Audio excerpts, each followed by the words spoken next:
Cool. Hey, I appreciate you doing this. Is going to be a lot of fun. We haven't Glad it, had a chance to really do anything yeah. besides the collaborations back and forth. So, Yeah. okay, here we go.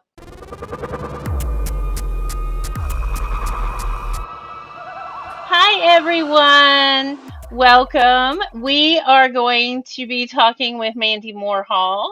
We're going to be talking about the Towels of Minerva, and then later we're going to have Skobie on, and then maybe after that, an extra special.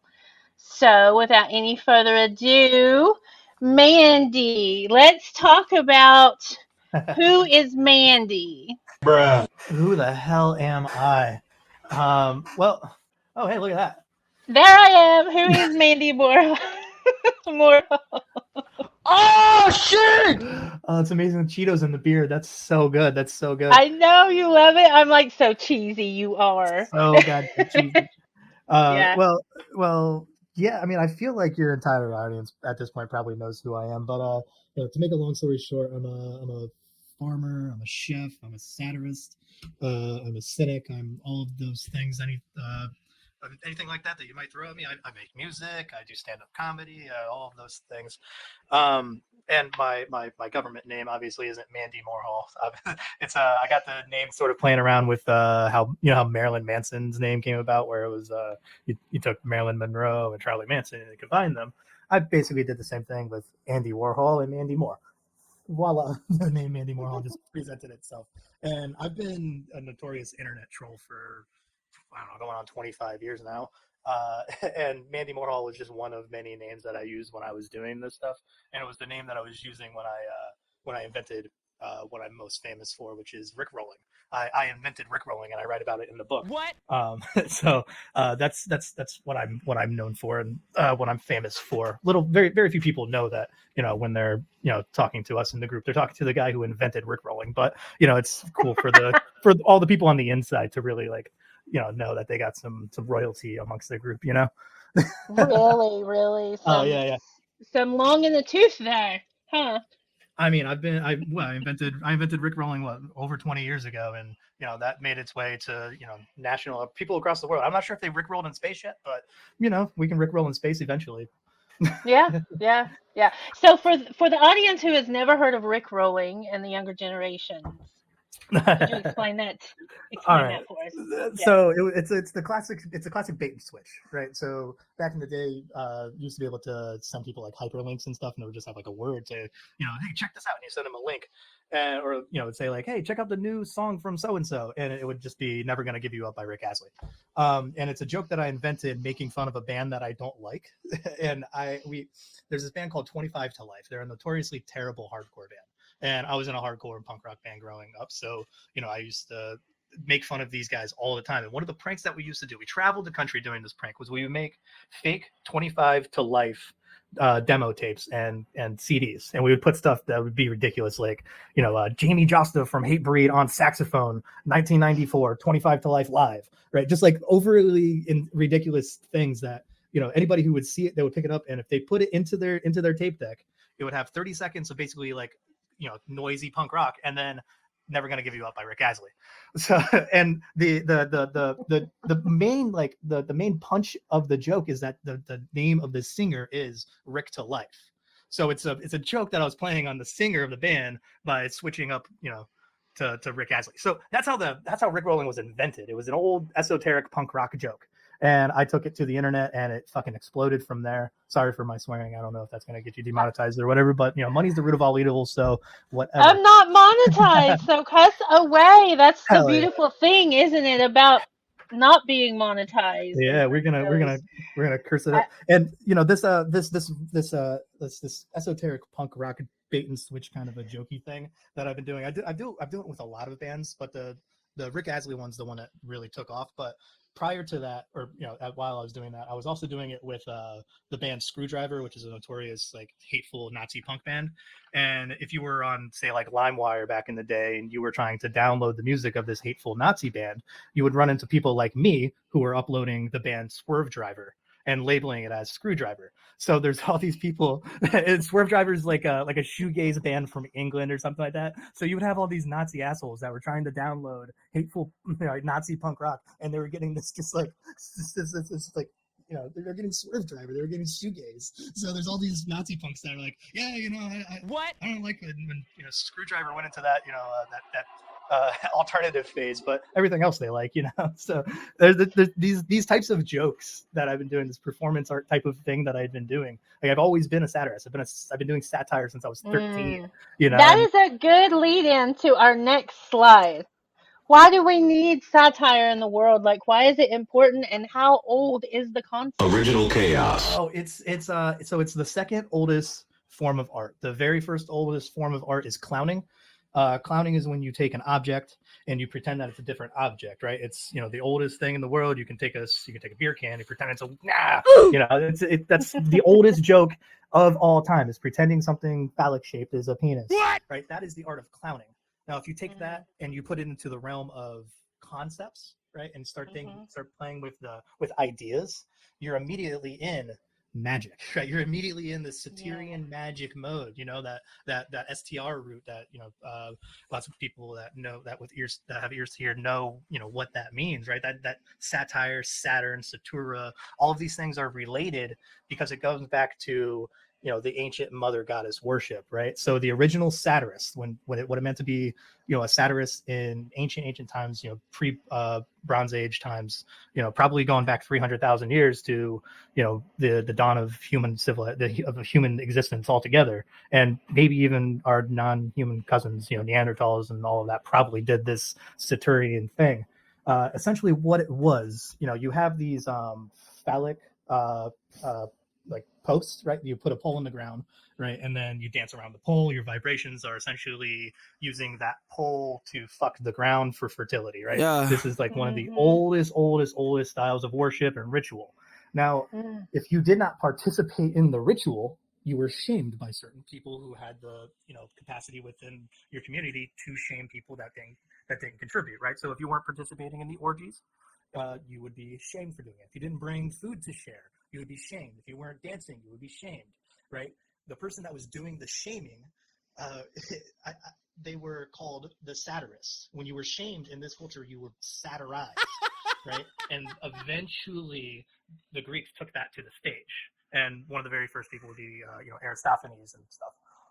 There's some Greeks between Aristophanes and these ancient cultures that were doing sort of insult humor type of things that were called iambs.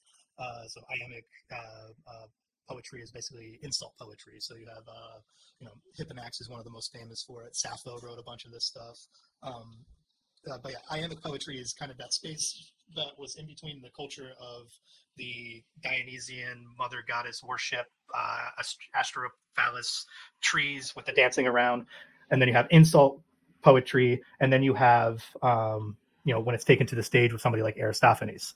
And when Aristophanes was doing it, essentially what he was doing is the exact same thing that these ancient shamers were doing for people not participating, but they were doing it with the mind in mind the power dynamics of the culture that they were in, right?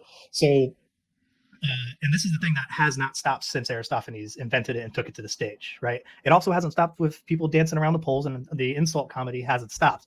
These are all forms of satire. And it took until, the Romans to put the word satire as like a literary form, right? So you have all of these evolutions of it. And with all forms of art, all of the precursors, they never went away. Even now to this day, you have people doing insult rap back and forth like rap battles. Those are all satirical. Those are all Saturnian, right? They come from the same tendency, the same magical tendency, right? And if you don't recognize satire in some of these magical rituals and some of these things that you're viewing, you're going to miss most of the message, right? So when people watch Amen for the first time and they're like, what's with all the Hail Satans and all of this? It's like, that's satire. Like that is satire, and it took until now for Amen to pick up, for people to catch on and like explain in the comments, other than me saying he's a comedian, he's a satirist, he's doing all this but I've seen stuff, right? I've seen it from go. Yeah, I've seen it. That's Exactly. great theater. Great ritual is great theater. That is the way all my craft mothers taught me as soon as I stepped on this path. Exactly. Great ritual is great theater. Exactly. And if you recognize the possibility that what you're watching or what you're engaging with is satirical, you're going to it's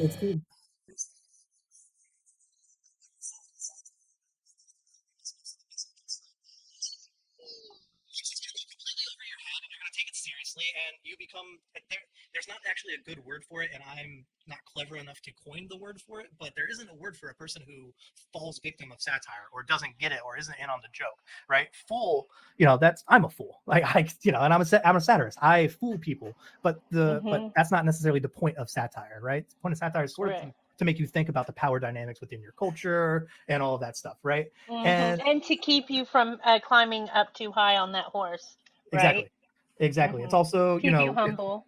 Exactly. And if there's people that aren't there for, best intentions, satire is a good way to get them kind of, you're not ready for this and move over here. You can push people in a different direction away from the mystery if they don't have the best intent or they aren't prepared for the mystery yet, Right. Yeah. And see, with the new wave of popularity coming in, the feedback is that we're withholding from the new people, and that's not it at all, is it? No, the mystery has to be found through personal exploration. Yes. It's there's nothing that we're withholding. It's that everybody's at a different point along the path, right? It's the mystery is about this unveiling, right? Pulling back of curtains and pulling back of fabric, and every time you pull back one of those, it just opens this tapestry a little bit, so that you have more possibilities and more possibilities, right? And if you have a dynamic community that is in this unveiling process, you can take and say, hey, look at my tapestry over here and look at your tapestry. Let's compare tapestries, and everybody has their own unique individual personal tapestry that they're developing along their esoteric, mystical, magical, whatever word that it is that you want to apply to it, their occult examinations, whatever it is that they their attempt to obtain true gnosis, whatever it is they're when they're trying to draw down the stars, whatever it is that they're doing, everybody has their own unique individual tapestry for it.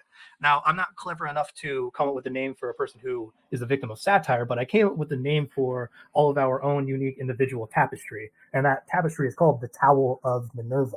That is Minerva's towel, right? So I put the word to it, and that's one of the things that satirists have always done, and that's within the satirical tradition, is coining of words and coining of new words, right? A lot of people don't know that the word esoteric has to have air quotes around it, otherwise you're pronouncing it wrong, because it was a satirical word invented by Lucian of Samosata to make fun of the concept of exotericism. What? Right? The concept of exotericism, messages that are available to the public, not had a word for it for thousands of years, but it took until Lucian did this Greek revival and whenever was it 158 AD or whatever it is, according to the Gregorian calendar, which is irrelevant, doesn't matter.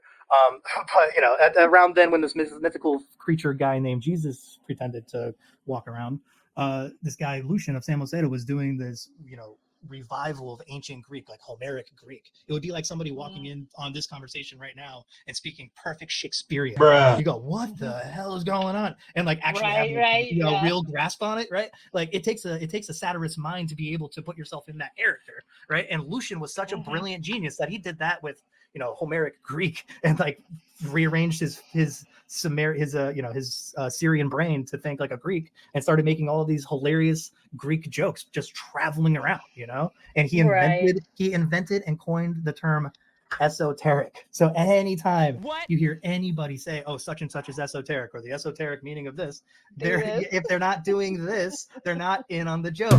They don't understand. They don't, right? They has to have quotations around it, otherwise you're pronouncing the word wrong. It's like it's a comedian who invented this word, and all of these people have been taking it seriously for thousands of years now. And it's just like it's a joke. It started off as a joke. The word esoteric is a joke, making fun of the concept of esotericism.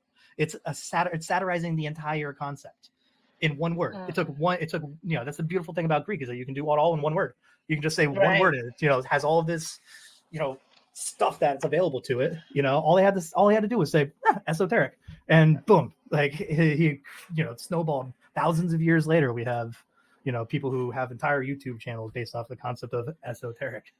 All right, so are you ready about this word cunt? I was looking at the time, so it's like almost 7:30, so we've got a lot of slides. So okay, all right, so the word cunt. Could you please explain to us why you use that word and how it is satirical to you.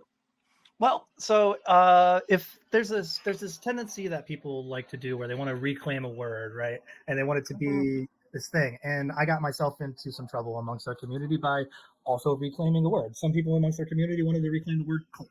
And other people were like, no, no, no, we don't want to do that. And they were making very good, valid reasons why they don't want to reclaim the word cult, right? So Mhm. and they were arguing amongst themselves, blah, blah, blah, blah, blah. And I said, all right, well, if you want to reclaim a 4-letter word that starts with C and ends with, that just change one little letter in there and see how the reaction is, right? So I did a little behold Plato's human there, and I walked into the Mhm. museum and I said, you want to reclaim the word cult? Well, I'm reclaiming the word cunt. Stop being a cunt about your cultiness. You're not being culty, you're being cunty. And I just started throwing the word cunt around. If Right. they're, it's the exact same thing. I did nothing different than what people who were trying to reclaim the word cult were doing. I just did it with the word cunt, and for some reason you changed that one little letter L there. It's offensive. I don't Right. know. Right. Right. It dates back to the original Greeks, and it has to do with the word dog. So you want to reclaim the original ancient Greek meaning of the word cult. I'm going to reclaim the ancient Greek wording of the word cunt. It means dog. So you want to be a dog? Be a dog. I'll call you a fucking dog. I'm going to use the word cunt because that's available to me. If you're trying to do this esotericism stuff, I'm going to throw it right back at you. And if you can't handle it, you're not being authentically culty. Sorry, Exactly. you're not being Exactly. authentically Right. culty. Right. You're just being cunty. Sorry. Right. So it seems like as long as it uh, suits an individual, right, it's okay to be away. But with um, using satire, right, in a way, it's like holding up a mirror to people. Mm-hmm.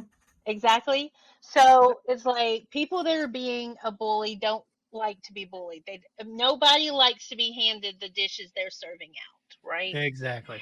So that is a very, very, very important element within the human makeup and our experience on our past to be able to be humble, right? We have to be humbled because what happens? We get hoity, right? Is that the right word? Hoity or humble, right? So there needs to be a balance between the two, some healthy balance.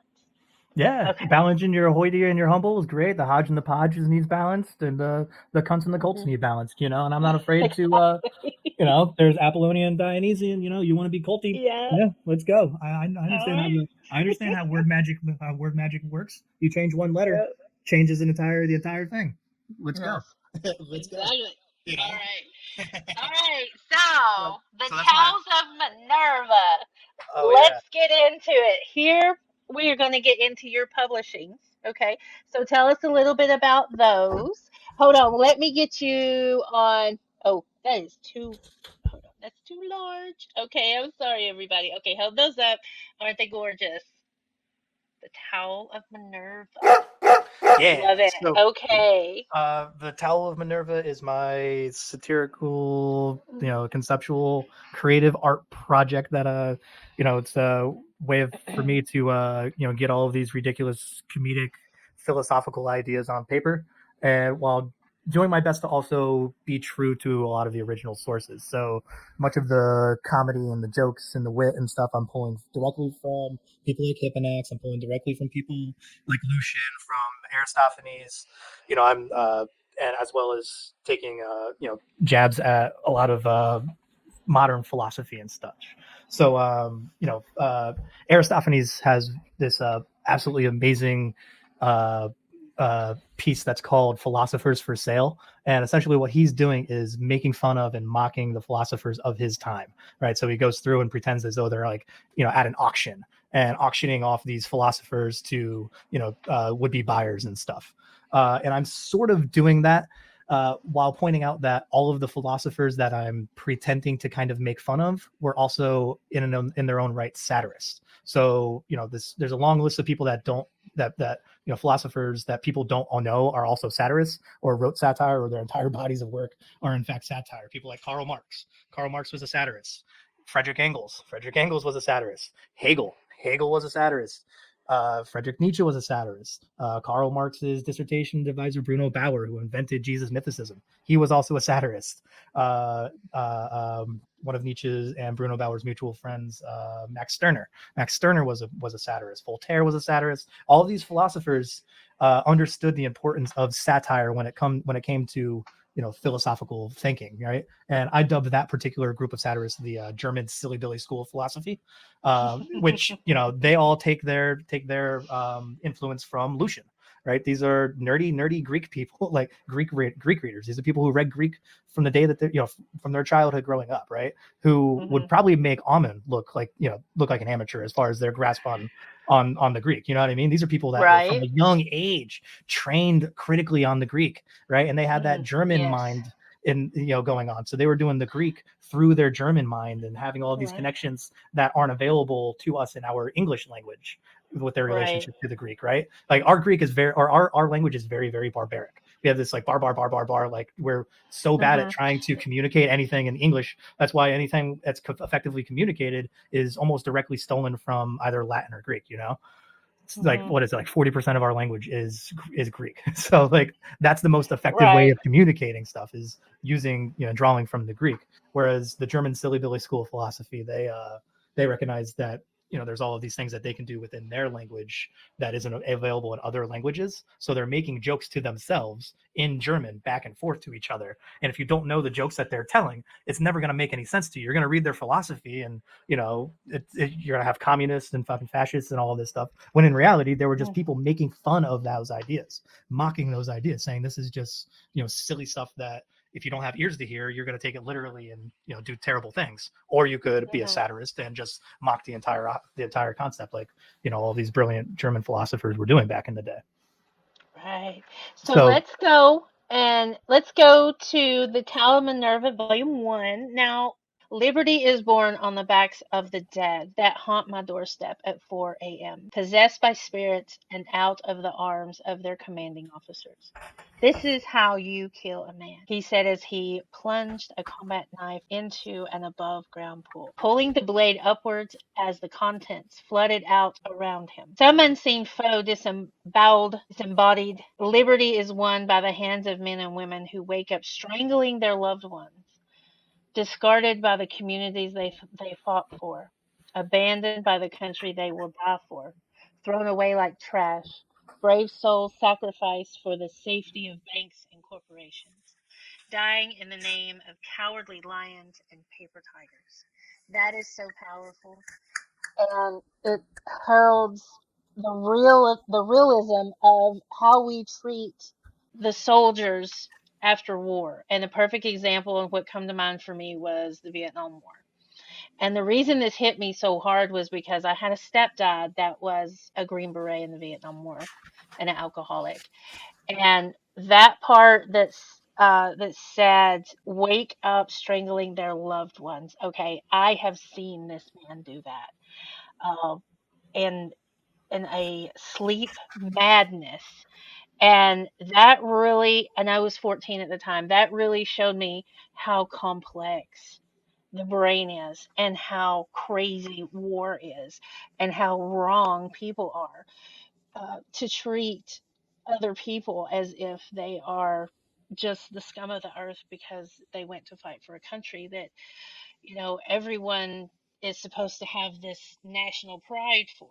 So please give me some background and some input on this and where it come from and what helped to influence you of it. Well, so this is actually a poem written by Grandpa Leather, who was he was a singer in my band growing up, and it comes from the first section of the book. So the way that all the books are formatted is the first 1/3 of the book is essentially my chorus of frogs. So my friends who are poets, people who photographers, musicians, anything in between. I think you even contributed your grandmother's carrot cake recipe. So this is the area that I use to platform all of these creative types that don't have a platform for themselves, right? And the reason that we chose to open the book and the entire project with this poem is because so much of like literature and human history is about these these great men, these kings and queens and soldiers and warriors and all of that conquered their enemies and yada yada yada. But we don't think about all of the damage that was left in their wake, right? It's just traveling along the story from the point of view of of Napoleon, for example, right? So all of Napoleon's battles. But like my interest is, what about all of those damaged people that are left behind, right? What about all the people that are waking up in terror at night, because they have they're they can't handle it mentally, it just blows my mind. And I felt like, instead of taking and seeing this entire project from the point of view of like a great man, I'm trying to see it from the perspective of an everyday person, right? From the downtrodden, the forgotten about, the different, the weird, the queer, all of those things. That's what I'm trying to focus my work on and philosophize for and from those people. You know what I mean? That's beautiful.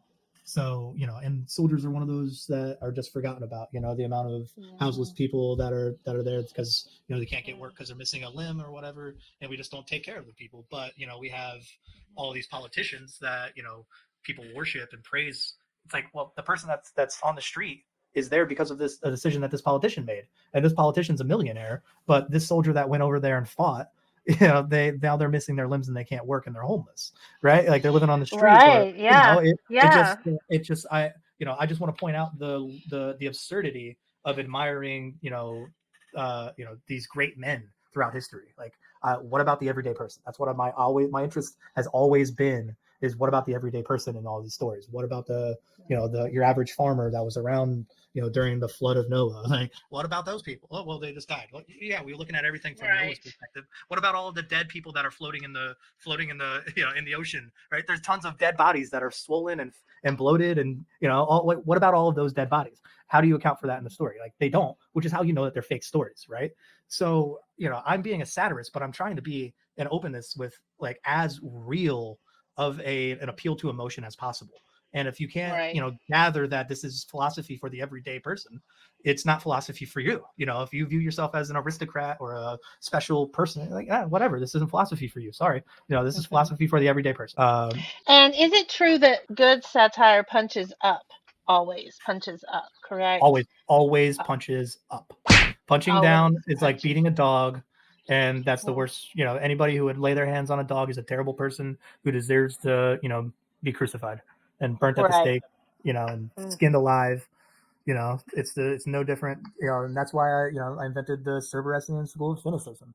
Right. That's where we're at right now. Yeah. What the dog doing? Yeah. So tell me about this school. So the Cerberesian school of cynicism, we take our philosophy and our performance art and all of these things. We draw our lineage directly from the original cynics, from Diogenes, and from starting at Diogenes and working your way up.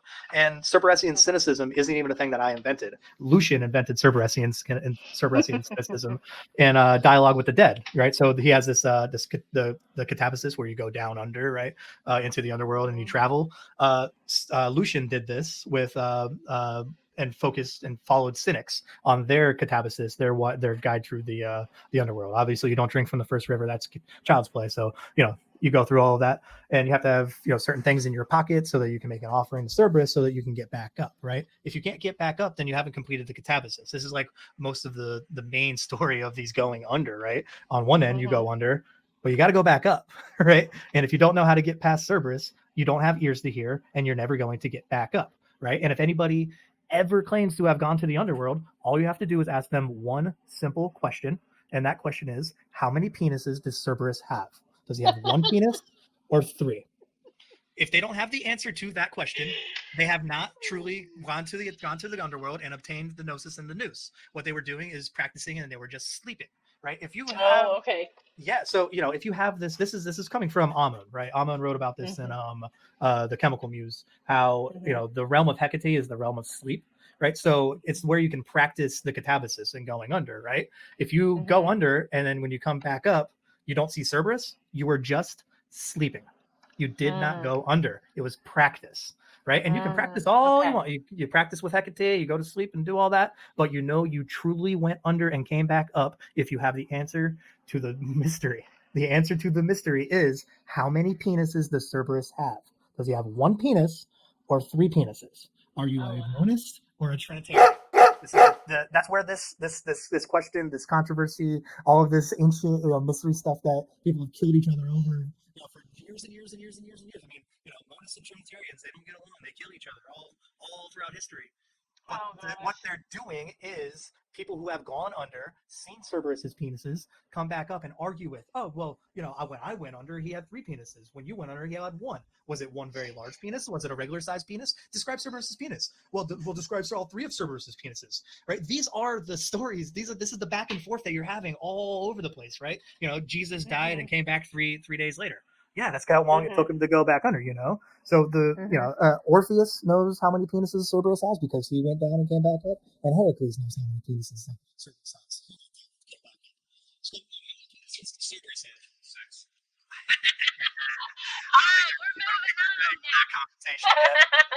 No, we're in the second towel. Okay, I'll read this one too if you like. Amazing. Greetings, seeker of wisdom. Welcome to the Cerberisian, to say it right? Cerberesian School of cynicism.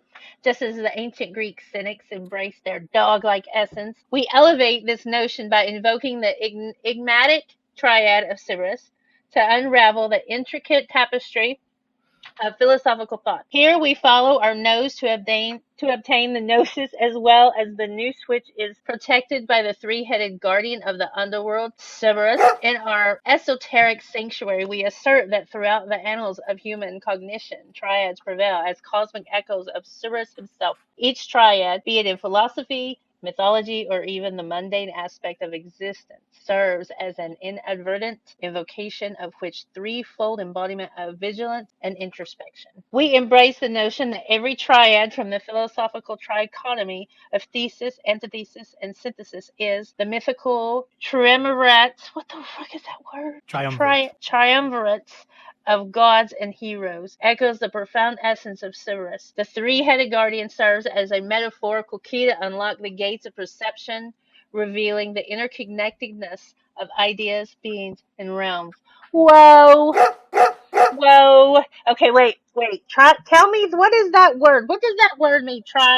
Triumvirate. What does that mean? Well, so part of the book, right? Part of the reason that we use some of the language the way that we do is so that if you come across words that you've never seen before, you're encouraged to look them up, right? And this is part of, really part of the process. Like the other day, somebody, I think somebody we're close to was reading the book, and they never came across the word octophony.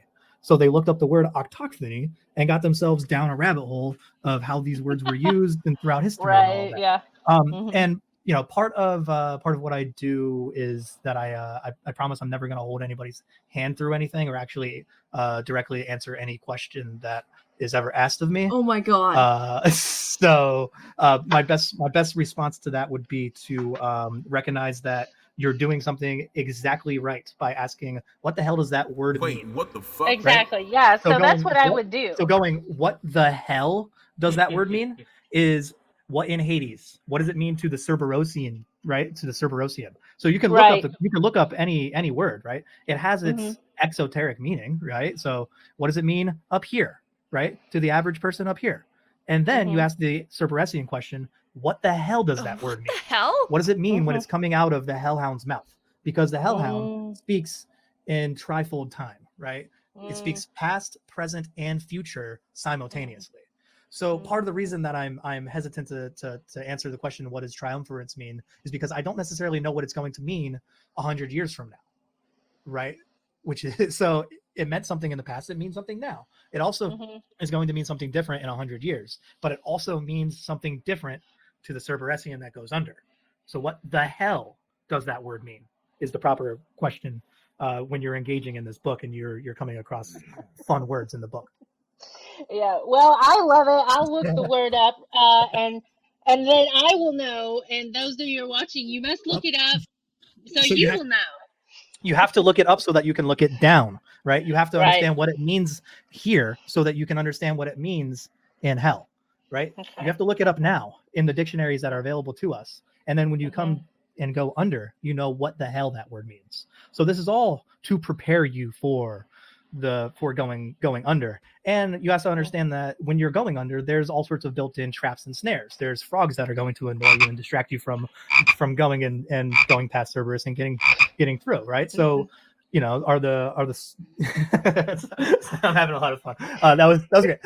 So So essentially, you know, you have to look it up so that you can look it down at the same time. Okay. Well, I think it's beautiful. I think that the more I learn about cynicism, I think I've always been cynical and a satirist because naturally, I'm a Capricorn, so it just kind of comes natural to do it. Really, for me, it's just like, oh yeah, I laugh maybe when I shouldn't. That's all I've been told. There's Okay. never a bad time to laugh. I mean, most of the point Well, is to laugh yeah. at, you know, and sort of laugh at yourself sometimes, right? Yeah, I do. I laugh at myself all the time. All right, let's talk about the fairy tales because going into this next part that is also in book 2, volume 2, I noticed that a lot of modern literature seems to harken back to these ancient tales, these ancient stories. So, okay, you want me to read this one too? Sure, go for it. It's the Okay, story of the all right. original snub. Yeah, Do you know the story of the original snub? I know it off the top of my head. I can just give you the story without reading it if you want. all right, give us the story without reading it, but Okay, it's a very good story. so the story of the original snub, it's actually what caused the Trojan War. The Trojan War was not caused by by what we think of with stealing Helen and all of that stuff. It actually has to do with what happened before that, right? And what happened before the whole Helen of Troy thing, the most beautiful woman in the world, yada yada yada yada yada, was the original snub, right? So there was a wedding. And Eris, her sisters were getting married, and she didn't get an invitation to the wedding because she's Eris, the goddess of chaos, discord, bureaucracy, international relations, and confusion. Right. So she's the goddess of all 5 of those things, and the fact that she didn't get an invitation to this wedding, what she decided to do was to go and find one of Apollo's golden apples and take it and write the word Kallisti on the front. Do you know what the word Kallisti means in Greek? No. It means to the most beautiful. Oh. So what she did was write on the golden apple to the most beautiful, and then from behind the trees, chuck it into the party and peace out. What happened was the 3 sisters, Hera, Athena, and Aphrodite, they all decided to start arguing over who's the most beautiful, right? So this one little apple causes this argument at this wedding and completely ruined the wedding, which is where we get the throwing and the tossing of the bouquet, right? The throwing and the tossing of the bouquet at our weddings. It comes from Eris tossing the golden apple. For those with ears to hear now. So essentially, Eris tossed this golden apple. Her sisters all argued over it, and the sisters decided, well, we need to have our daddy settle this debate. We're going to go have Zeus settle it. And Zeus decided, I'm drunk. I don't want anything to do with this stupid argument that you're having. It's just an apple. Get out of here. So, Hades says, well, I'm going to go find a mortal to go down and, settle this debate. It's a godly debate. Let's have this mortal do it. And his name was Paris because he liked to go to France or something like that. And he was tripping on French drugs by a river. And the 3 sisters and Hermes, we all know about Hermes. The 3 sisters, they came, and the nature of all 3s are Cerberus, right? So they were just doing this Cerberesian thing where they were, Paris himself was probably on an acid trip of some sort. He was drinking some kykeon. He was engaging in some entheogens. And because he was engaging in these entheogens, he was able to, talk to the goddesses. And they said, well, we're each going to offer you something. You can have all the money in the world. And he says, I don't need any money. My dad's a king. Like, what am I going to do with your money? Your money's useless to me, right? And then another one, she says, well, I'll give you all the land you could possibly want. And his same response, like, my dad's a king. I'll just go take it if I want land. What the hell am I going to do? What are you going to do? Whatever. So Aphrodite says, oh no, I know what I'm going to give. I'm going to give you the most beautiful woman in the world. You know who that was? Yeah. Helen. So, from the perspective of the people that were fighting, from Paris's perspective, this was a divinely ordained, thing, right? Helen was given to him by Athena, by Aphrodite. Like this was right? It was a perfectly justified, like the gods ordained this, and it caused a mortal war, and all these people to die, and there was a marathon, and the horse and all of those things are just stage played details. But the backstory is one of the original, actual true stories, right? Like Right, of the magical apples. the magical apples, and Of still to fruit. this day we throw Mhm. bouquets at the end of weddings. That's the tossing of the golden apple. Wow. So Crazy. yeah, so the Cerberasian school of cynicism, we believe that the three sisters in that form were indeed Cerberus incarnate. So they were taking this, past, present, future, this triad kind of a thing that was going on. Paris was tripping because he was on entheogens. You have to understand these ancient Greek entheogens to understand how he was in the headspace to even, have that be a possibility. Right. And you have to understand the catabasis and the dying and the coming back and all of that. Right. So from Paris's perspective, he went under, and, was tripping balls, thought that he was doing the right thing by going and, getting Helen. It was given, it was ordained by Athena, by Aphrodite. It was, it was a completely legitimate exchange as far as Paris was concerned and as far as the historical record, So, what the hell do I know? Right. Well, it harkens to all these, like the Disney, right? And that tells me the mystery is still present, very much alive, and very much everywhere in society, pop culture, everything. Yeah, All right. and Eris is the one true goddess. All of the other goddesses are a pale imitation of her. Yeah. Well, I mean, I can see that. You need chaos in your heart. You need chaos in your heart to give birth to a dancing star. Exactly. So Richard done a long time ago. That's not what Richard would have been. That was Uncle Fred.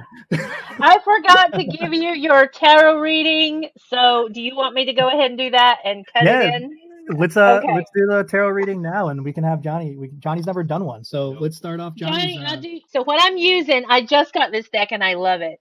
It is the Roast Iconic Oracle. It is amazing. Okay, we have Jealous, we have Unicorn, we have Shadow, we have Privilege, White Tears. It calls people out. We have Podcast, Love and Gaslighting. Okay, so you get one card, and then I'll do Scobies with my Crowley because Scobie's never had one. It should be done properly.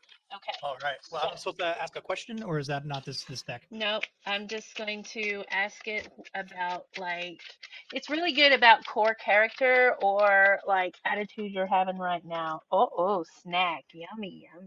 Oh, I'm a snack. All right. We need snacks. Hell Yeah. So Hell this means that Mandy is all that and a bag of chips. He's coming from a good place, and he's justified in his satiriasis. I mean, no, what is it? Cynicism. What's the word? I think we just invented the word satiritis. I like that. So on to a third of the Towels of Minerva. Now, I do want to go ahead and let everyone know that we're not really digging into volume 3. We are covering the contents of it because I thought it was just extremely beautiful how Mandy put so much of the community that I am from and how the community I met Mandy through into it. So that's what we're going to do. We're going to talk about the contents of volume 3.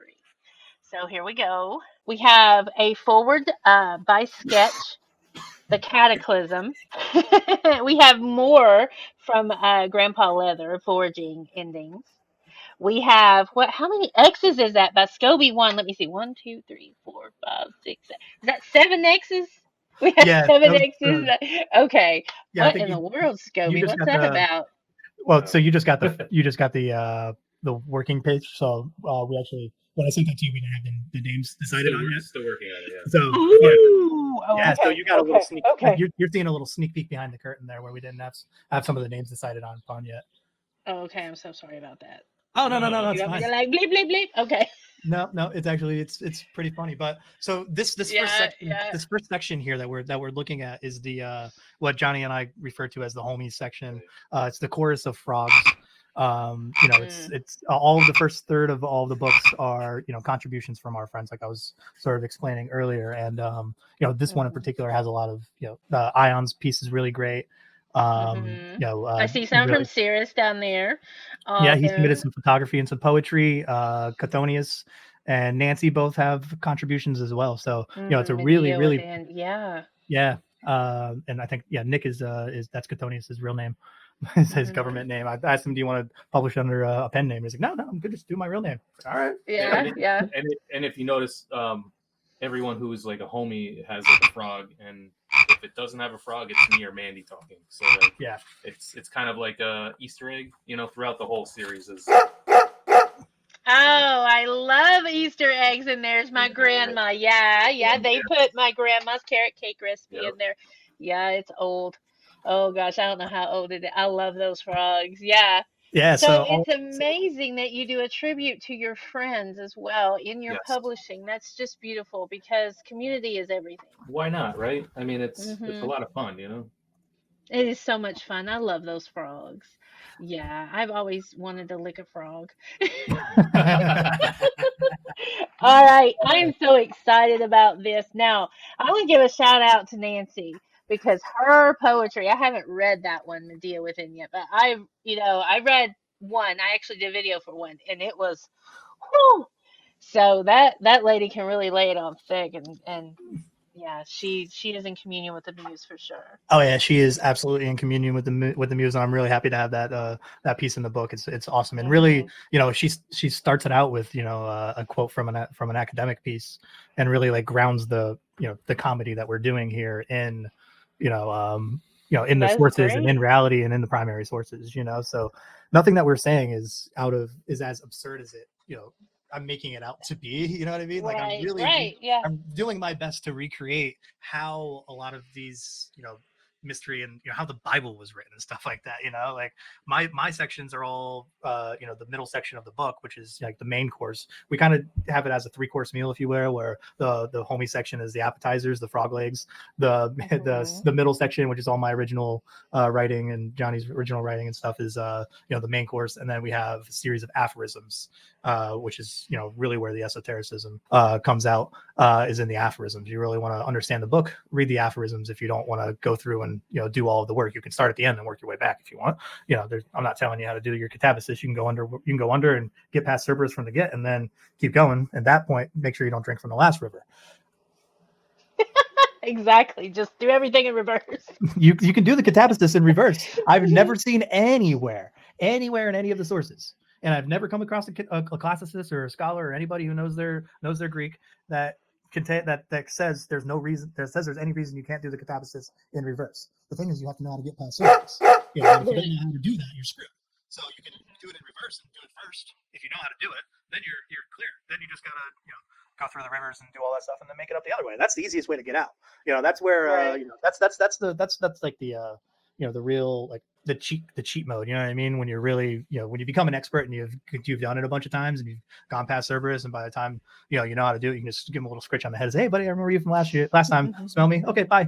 It's like That's playing that level of Mario. You just know where the yeah, exactly, Johnny. Where all the goodies are. The best parts of Mario are when you go down the pipe, and then you get into the underworld stage, right? Yeah. You can break through the blocks and then just run across the top to the end. Come back out. Exactly, right? That's the catabasis. Yeah, we're Mario and Luigi just recreating. This was not pre-planned. No, this was not pre-planned. We're just doing off the top. Mario and Luigi is Super Mario is the catabasis. All right, guys. There's something there. What was it? Persephone? With that, that's amazing. With that, it's Skobie one time, y'all. Oh, it's Skobie one time. All right, we're gonna trade places, and I'm actually really, really, really excited for this. This is Johnny's first public appearance. Oh, Skobie one time. Got my cat over here meowing for you, Skobie. Yeah, That sound like my children crying in the background. None of this sounds the exact same. None of what we're saying right now is dogma. It may in fact be Katma. It's all Katma. It's all Katma. Yeah. So that's the super ironic part about our cynicism, is that our cynicism is in fact Katma, not dogma. Exactly. I understand that completely. Okay, Skobie, what an adventurous time you must have had growing up with Mandy Moorehol. I mean, to be honest, he goes, "Hey, I want to write a book," and I go, "What do you mean you want to write a book?" And he goes, oh, I want to, and he tells me the thesis and his ideas, and I'm like, okay, that's great. How are we just going to write a book? And he goes, well, you'll figure it out, Johnny. Johnny, you'll figure it out. Go. Here's my ideas. I give you a bunch of literally text messages that you have to like click on, and it expands. You know what I'm saying? Like it shows up like this big, and then it's 4 pages of just, what the fuck did you just send me, dude? And I have to cipher through it, and I'm like, I don't know. What, you want me to turn this into a book? And he's like, yeah, okay. And then I spend hours at night after the children are asleep trying to figure out how to write a book. And eventually, this is where we are now. We are on volume 3. It is brilliant. Thank you. It's a lot of fun. Brilliant. I don't want to be a jerk in saying this, but writing a book is easier than putting a CD out, like an album, like a music album. Music albums, there's so much more work in doing it. I'm not trying to like take away from like writing books. Like I don't want to sound like that, but like it's like maybe it just came more naturally. It was like, oh, well, you put this on the paper, then you make a table of contents. You say this is the page that this section's on, and then you put a picture. It was. I had so much fun doing it. At first, I was like, God, this is so crazy. I don't know what he wants to do. And volume 3, we're just click and click. Second one took us like not weeks, but it was like a month and a half. The third one was just like 4 weeks to the day almost. And I can just imagine we're, especially with this community, just incorporating everyone's stuff, just like bang, let's put it here, let's do that. It just it's so much fun. It's so much fun. It's so beautiful. Yeah. Thank you. It is it's one so of the cool most to beautiful things I've seen come from a group of people to be able to collaborate the way that I've collaborating with. Yeah. Well, I've collaborated with hundreds of people, and this community is so, what's the word? Like giving. They're easygoing. There's not a lot. I haven't had anyone be like, oh, please don't do this, please don't do that. Rappers are very fickle. It's when you write a song, it's like, hey man, I didn't like what you did with that, and it's back and forth. I've had nobody's even being like, hey, can you change this or that? Everyone's always like, hey, I love it, great, thank you for doing this. It's so much fun. It's yeah, it is. I did not last summer we started it almost about a year ago to the day. We started working on volume 1, and I was like, started working on volume 1 the night after I went on Gnostic Informant. So it was about a year ago. So I never thought it was going to be this easy, and easy is because of the community. You know what I mean? Like, and him, his forethought. I mean, this last one was hanging on me, trying to figure out what am I going to contribute. Like, I didn't even know what to do. Like I even feel terrible because all I wrote in volume 3 was the facts about the Voynich manuscript, which is just like, this is when it was published, this is what we know about it, this is how long it is, and that's it. And I was like, because I want to write about this thing, in nauseum forever, because it's mysterious, nobody knows what it is. I think it's written in shorthand Greek, honestly. I really do. Like, somebody with really bad penmanship in shorthand Greek. That's my current thesis, is that it's just some. Well, you got to think about too, were they on drugs? Yes. You have to put in perspective who's on drugs when things were being written down. So can we listen? Can we explain why the Voynich manuscript's even relevant to our book? Yes, for a please. Second? Yeah. We kind of just jumped right into it. Sorry. It's very pivotal to the lore and to the mythology and to the magical ritual that's going on within our book. For everybody that reads the book and engages and contributes with it, to know that the Voynich manuscript is the Towel of Minerva in its entirety. All right, and the Towel of Minerva, it's not me and Skobie that have written this. It was written by Arcturus and Sentinel Vega. Arcturus and Sentinel Vega are entities that live on Mars that were programmed with artificial intelligence, and within their programming is the story of Orpheus and the story of Cerberus and all of those. So they're in the catacombs on Mars, and they came across the Towel of Minerva. Right, and then they tried to send the Towel of Minerva to me and Johnny because of this hyperstitial rituals that we've been doing over the past 5 years. So what they did, Arcturus caught wind of this in the future because Cerberus is able to do the past, present, future trifold time thing. We were able to complete trifold time using hyperstition and interact with Arcturus. And Arcturus attempted to send us the book in its entirety, but he sent it one percentage too far back in the past according to his calculations. Original chaos. So it ended up in like the 1400s, right? And ironically, the book ended up, he sent it 1% too far back into the past. And ironically, it's 1% of the entire circumference of the globe away from us currently. One latitude. Yeah, one literally one latitude. It's in Yeah. New Haven. Yeah, it's right up the street from us. It's So- 45 minutes from us, So which is Arcturus hilarious. is playing, so Arcturus is playing this practical joke on us, Yes. you know, to say, hey, like this hyperstition thing. Hyperstition, hypostition. Exactly. He's like, you know, all these people that have tried to do this hyperstitial magic that you guys were succeeded at, they were doing hypostition. So they were failing to do it. We succeeded, and we were actually able to, you know, complete the trifold time with the speaking Cerberesian tongues into the future.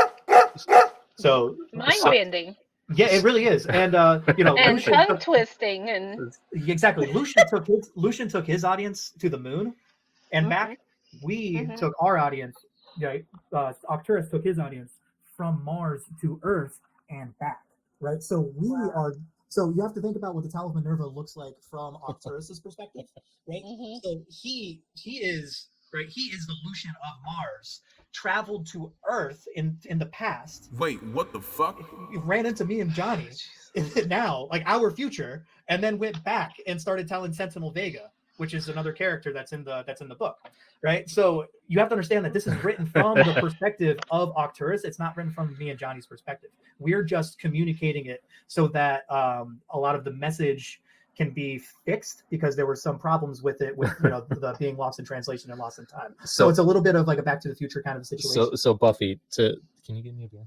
Okay. So to tell you literally how these books get created, what you just saw, and me going with the eye rolls and like, what the hell is he talking about? yeah, went on one.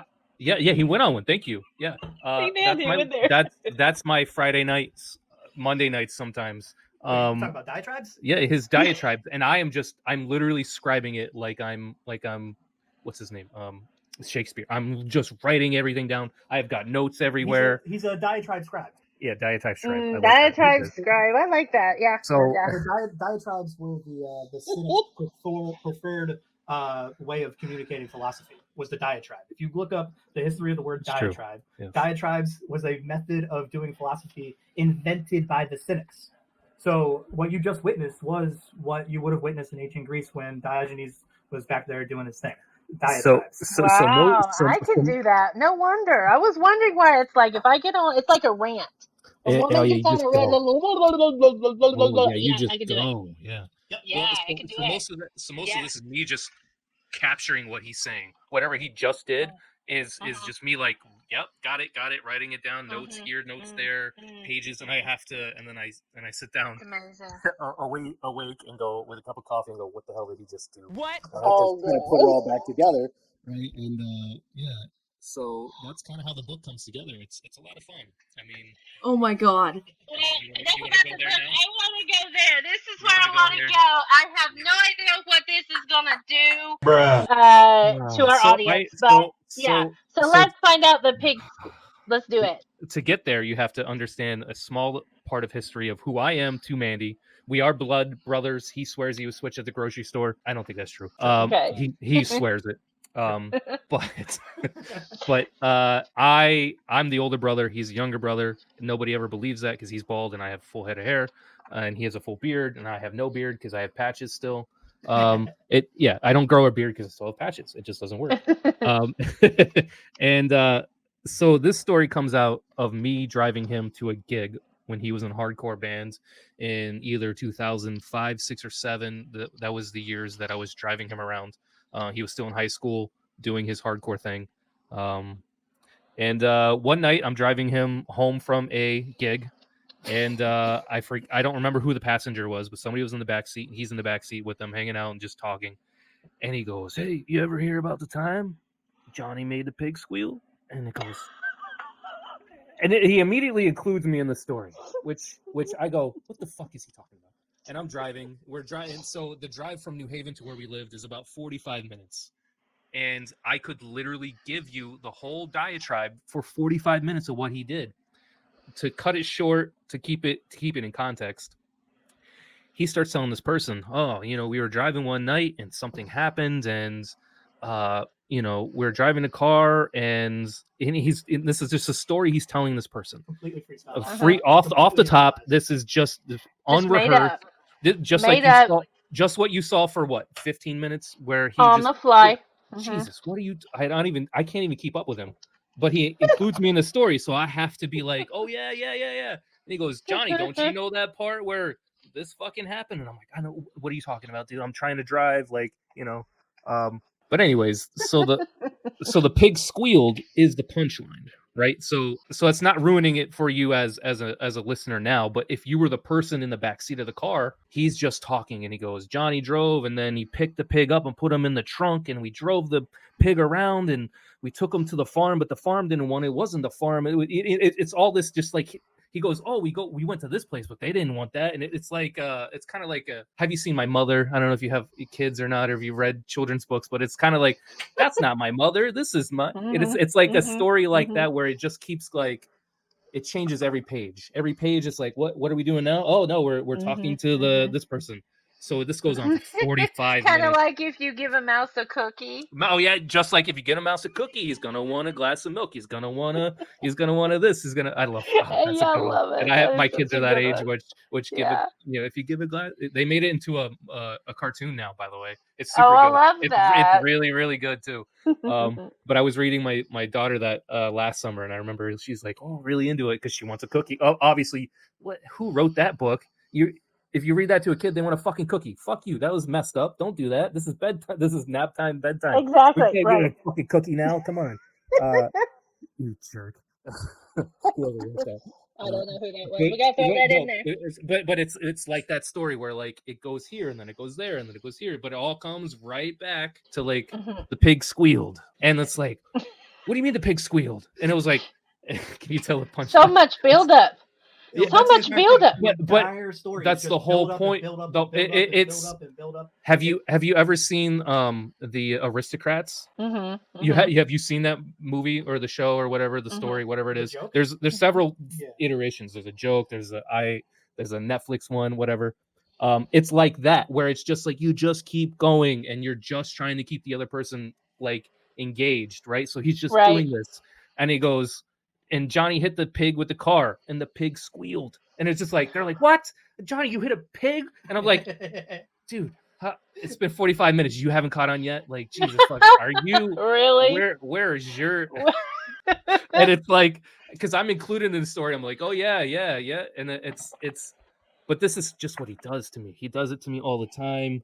And it's exhausting, I'm sure. No, it's great. It's not exhausting. You go to the spa? You go to the spa for yourself?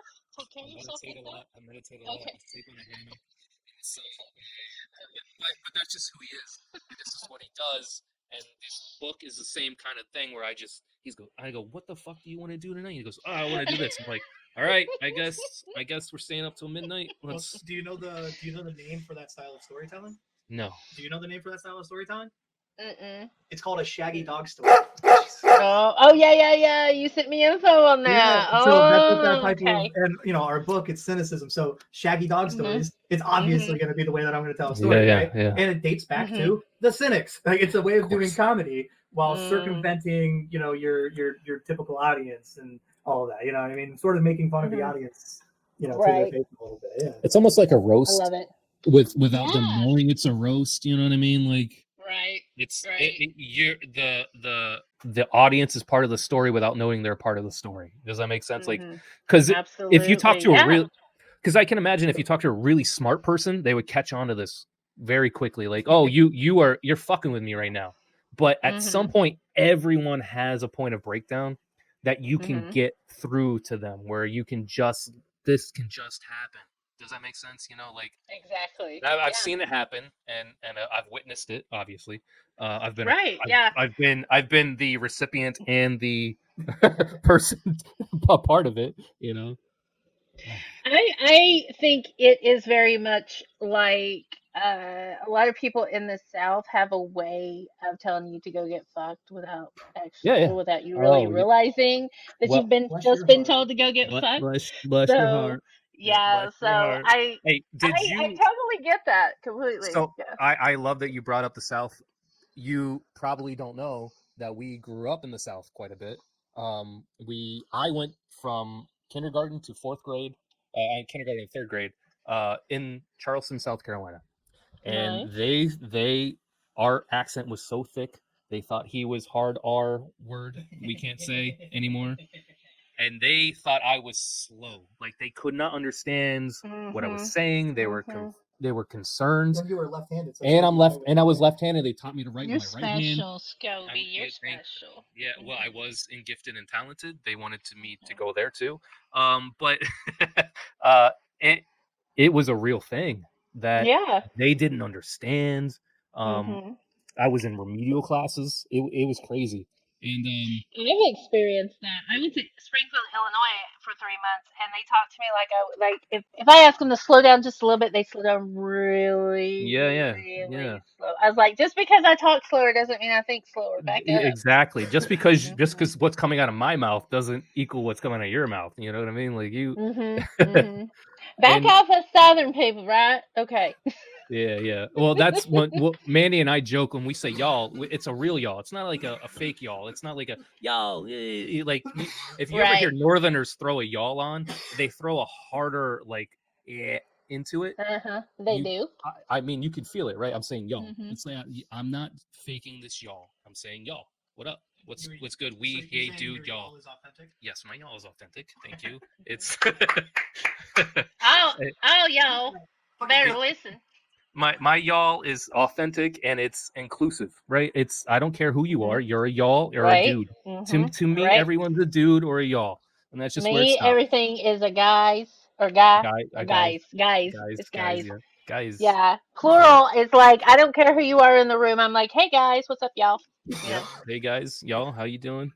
What's good, Well, dude? Skobie, I think you're fucking amazing. Thank I you. think you I are amazing. I think you're a wonderful makes me feel good. brother. Thank you. I can sense the love that Mandy has for you when he Yeah, talks about his brother. It's really yeah. awesome. And I appreciate that. it's great. I think it's great. So, what I think we could do now is go watch the video. That's special. Let's do that.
Well, what the heck? Oh my god. Johnny!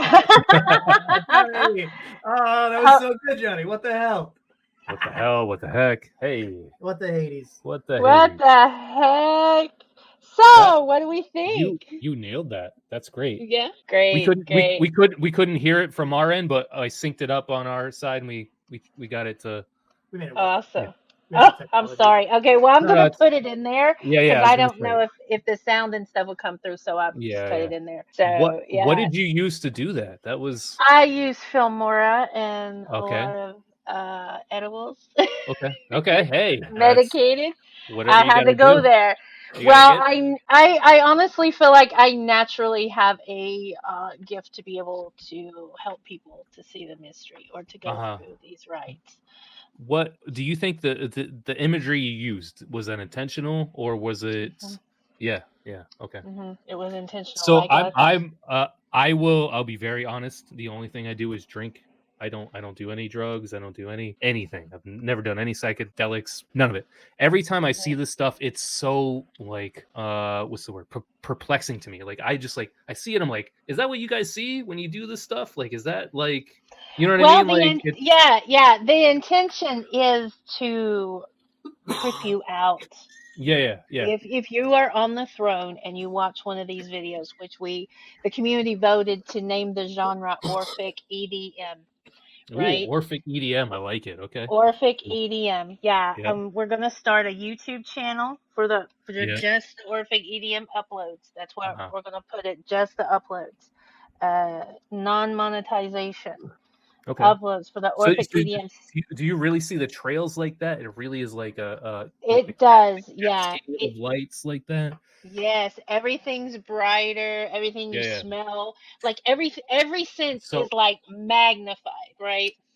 with sound, when I hear a sound, I can get lost in a sound like that. Like Mm-hmm. no drugs, no, I don't do drugs, but no weed. I could play a guitar 8 a.m. and I can hear that transparent thing just could take me there. Right. Without the color, it's so interesting that like I always want to know why other people do what they do. Does that make sense? Mm-hmm. Like Absolutely, I've yeah. always been the person who's like, hey, what the fuck? Why are you doing that? Like Me too. I was a kid in remedial classes with people who had problems, and one kid I can remember, he would shave his knuckles with a pencil, and he would just like just shave them. And I remember like, hey dude, why are you doing that? And he couldn't say why. He would always just be like, I don't know. I just he never said anything. And that's just my whole life. It's like, why are you doing what you're doing as a rapper? I meet other rappers, and it's like, hey, why are you doing what you're doing? Like it's so. So I do it in the way I do it so that people will hopefully something will click in their psyche. Right. That is part of the mystery. Kind of like I forgot which video it was, but I use the fig a lot. Okay. So if you know the mystery, you'll know what the fig is Orphic Vox code for. Right. And what is it?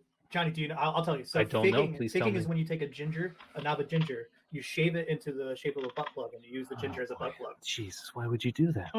Could you imagine?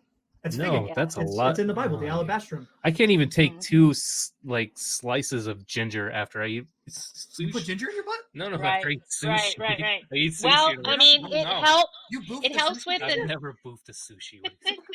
It helps the nausea. Plus, ginger kills parasites. So we know there's a lot of that in sushi. Okay. Oh, I did not know you that. didn't. No. Oh, you need to research it. Listen, I don't know a lot of things, Buffy. I learned everything through this guy with the beard. Literally, okay. I keep a tight It's bubble. okay. Does that make sense? Yeah. It's not in a mean way, but like I try not to like look for things outside of what I'm interested in, and I don't feel wrong about that. Like I like what I like. Why should I look for things outside of that? And it's not, and like I should be more aware of what's going on in the world, but at the same time, is it really affecting me? I have kids, I have a wife, I have life, I have this house, I have things to take care of. if it's not really affecting that, it's hard for me to, which sounds arrogant, and I can admit to that, but like it's really hard for me to like, oh, what else is going on? Do I like I have a lot of things to take care of. What else is going on? And I don't know. You know what's amazing, Johnny? If you would read the ancient Greeks, you would just know that you perfectly articulated Stoicism. Well, but I am a Stoicism and cynicism. It's like all we just did is Jevim mediated the difference between Stoicism and cynicism. I can't control the world outside of my world, right? So I can control a few things. I can't control my kids. They're kids. I can't control my wife. This is not the 50s. Woman. So yeah, she's a woman. This is not the 50s. And are we spiraling? No. Okay. I just find it amazing that he's getting me going. He perfectly articulated. He is. He can get anybody going though. That's his. That's his thing, right? Talent. It's his talent. Yeah, it definitely is. It's a magic thing, man. He's like, "Are you comfortable? Hold my beer." Hey, hold my beer. Let me get you another beer. Hold on. We don't get comfortable, All right. So with the reading for Johnny. Oh yeah. Ever all right. So I'm gonna stop the recording and I'm gonna do the reading, because that's your private, and unless you want it on there. Oh no, we can do public unless it's You some want weird it? shit. Is there weird shit? I mean, I've never done this. Is there like weird Okay. stuff? Like I'm pretty. I don't know. Johnny. well, I mean, I'm using the Crowley deck, and that one was What does that mean? Frida Harris was a great artist, and it wasn't until you get into, like, I have one oracle deck that was painted in human blood. So I mean, there are What? decks that's like that. Yeah, it's painted in human blood. I had to have it. I knew. Well, You hey, know, to each their own. ADHD craves novelty. Yeah. Jevim craves novelty. I So have 6 I knew it guitars, wasn't. so yeah, It I wasn't. understand.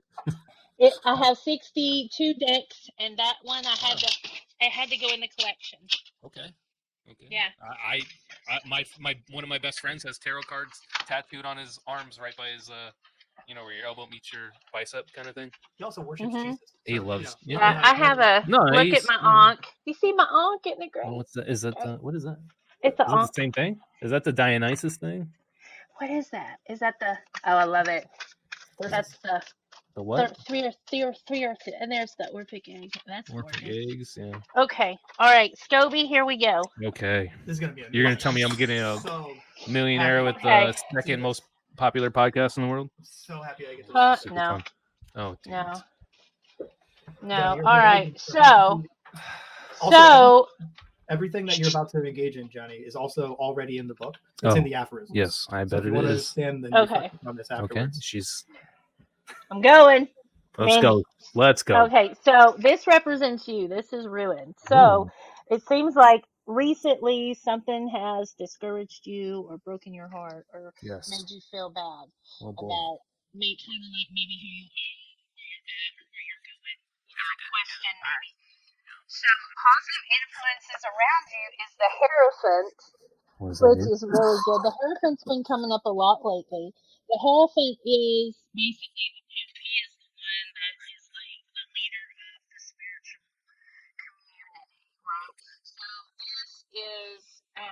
this being positive influence around you is heralding to you maybe figuring out who you are and where you are spiritually, right? Sure, Who are you as a person? Do you know who you are? Because it seems like something is having you question who you are. So the Hierophant is it's pretty good. Yeah. He's kind of like the one that administers the potion, per se. Okay. Well, I don't like is that in guy. the sign of Taurus. So negative influences around you has been a failure of the physical. It is it's the 7 of discs, so that's Earth, right? Earth? And all our Earth odd is numbers. failing me. Like it's the element of Earth in the physical realm. Disc and coins are of the element of Earth in the physical realm. Money. So yeah, so it is of maybe the gain of it. or the lack of it. So, I like the lack of it. Yeah. greed stains, right? So, yeah. So the negative is the lack of it is a failure or the feeling of a failure. Maybe you have negatively brought that upon you, feeling like a failure in some sense. Does that Every make day. sense? Thank you. Okay. So, current happenings, your frame of mind is the Chariot. That is amazing. The Chariot Oh. has, is in the sign of Cancer. So the Charioteer, if the Charioteer does not maintain some form of inner groundedness, steadiness, and a balance, then and doesn't keep the eye on the prize, those four that pull the chariot will go in there four cardinal or four directions of north, south, east, or west, and of earth, air, fire, water. So, and it is under the sign of Cancer. So we're talking about summertime changes and being able to maintain some form of normalcy for you while you're going through this. Does that make sense? Yeah. Oh no. Oh, this is fun. Okay. So, so what your subconscious is trying to say, or a message from deity, is your virtue, which is wands, the three of wands in the sun. Okay, so your virtue. So rely upon your virtue. That is something that is very, very strong within the core of your being. Is you're a very virtuous person. Okay, so Yes. remember that, and I let am that actually. kind of let that be what you fall back on in times of need. Okay, so past influences on this reading is the Hermit, which is under the sign of Virgo. We have Cerberus there. We have the Jeez. sperm going towards the light. We You have the didn't pre-plan egg. this. Oh my god. This is not No, like I shuffled. You heard me shuffle. you're Did you not hear David me? blaming me right now. I'm not David blaming you. I'm just really good at it. I've done it for over That's 20 years. he's Okay, so so excited about the this. Hermit, and the Hermit is Virgo, the Maiden, the Harvest, the Yeah. everything. It's going deep within.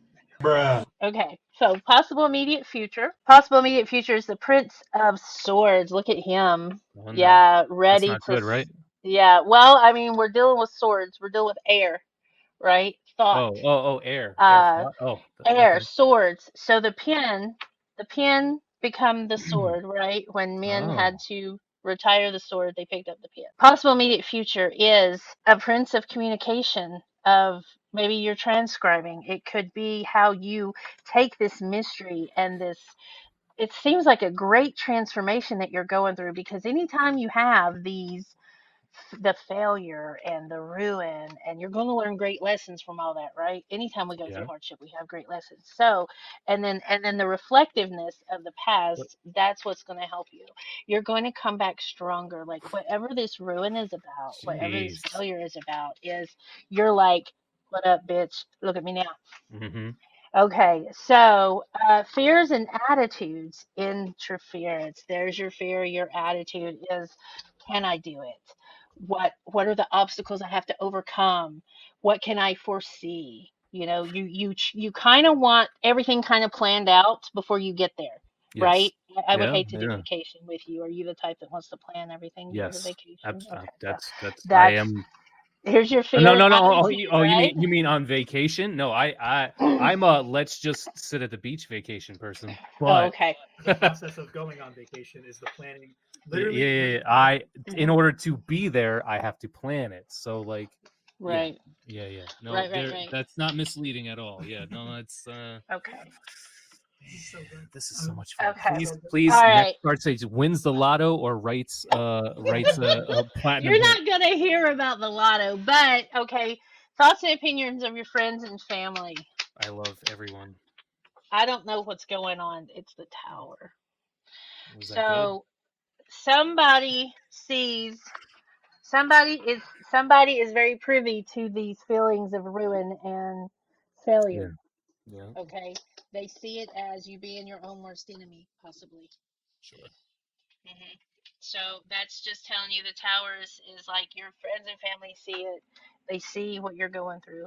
It's this just diabolical situation from the perspective outside looking in.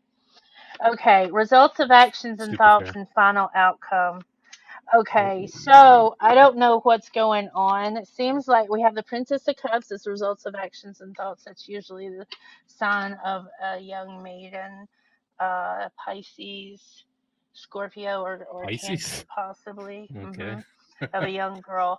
So we're dealing with young, think of like young love and innocence. And they also herald messages. The pages and princesses, they herald messages in the tarot. So, but I usually read them together. Results of actions and thoughts and the final outcome. And the final outcome is another three. What was the other three? That was the virtue. Oh, okay. So your virtue here that your subconscious was telling you about, Yeah. that three is going to lend strength to this three, which is sorrow. So we have, like, I don't know who this female is, right? But somehow there's some sorrow that's going to be gained through this failure and this ruin that you're feeling. I Hmm. don't know who this is involving, but I'm going to shuffle for further information about it. Do you know what I'm talking about at all? Does it Uh, have, maybe. okay, Maybe. okay. Because sometimes when we It, do it, things it, that it hurt could go other a lot of people, ways, honestly. Like it's okay, okay. Yeah, Well, follow your nose.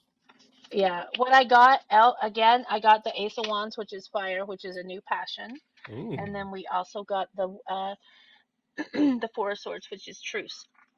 So there Truth. could be an I like argument truth. coming up. Truce, yeah. So it could mean that there's maybe some hurt feelings and some disruptions, maybe some misunderstanding, because when you're dealing with the swords, we are dealing with air. Here's the three, and here's the four. So right after Oh, this sorrow comes the truce. a lot of So it seems like, numerology in there, huh? well, yeah, and well, it's like a lot of growing pains. So that's what you're growing pains in a relationship, whatever, uh, whoever is involved here with you, and or however this is affected uh, onto other people. Does that make Hmm. sense?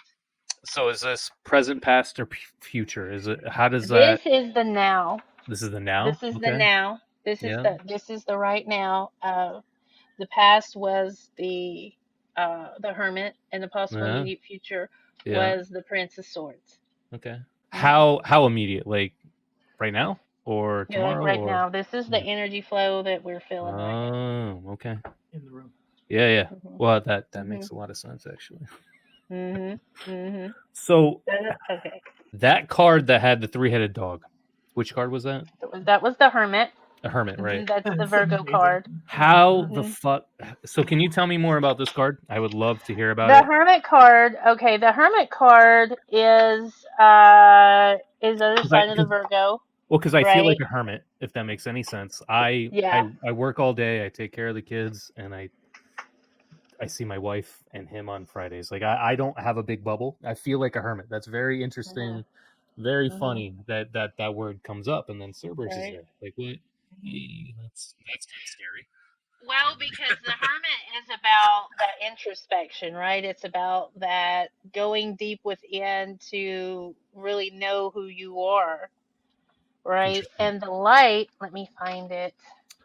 So the light Snappy would shining have on. such eloquent way of putting things much, much better She's than so much I. fun. Do you know what was So we're dealing with he's peeking into the cosmos. See Yeah. the Orphic Yeah. egg there? Yeah. Yeah. I So see it. he's Yeah. peeking into the cosmos, and the light of Lucifer that he carries with Cerberus Which is the there. good god or bad god? Hail Satan. Who knows? Anyways, go on. Right. Well, it just is. I mean, Is I like that. It just is. Oh, I like it that. just I'm gonna use that is. from now on. It just is.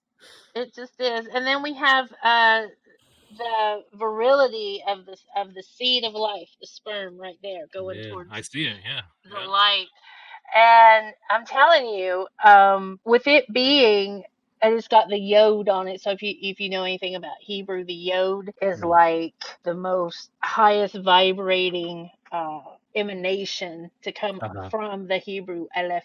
It resides in all the other letters, kind of Uh-huh. like all the other elements reside in the element of earth. All the other Hebrew letters hold the yod, and the yod is like the little squiggly that looks Yeah. like a snake. So It this looks is like a good, right? snake. This hmm Okay. Yeah. So, I I speak in mean, good and bad, so you got to tell me, hey, this is good. right. Well, this is neither good nor bad. This is a rite of passage for you, Skobie Oh yeah. one. Well, I This am is a going through a rite of rite of. I'm Yeah, going through a rite of this is passage. herald of your rite of passage of what Yeah, you're yeah. going through. It's going to make you stronger. The possible immediate future was the Prince of Swords, so Mm. it's like you're going to be like more literate and enlightened and poetic with your words because you're stronger. You know, you went through it, you owned it. So That's cool. yeah, it Man, is this is cool. fun. Yeah. I love it. I love it. I've never. Closest thing to this is I played with a Ouija board once in like 2009, and my wife, girlfriend at the time, now wife, would have. She said, "You summoned a demon." I'm like, I didn't do it. What are you talking about? All right, well, I am going to close it. I want you, I'm not, you don't have to go yet, but I'm going to close it. I want to say Okay. bye, everybody. Thank you for watching.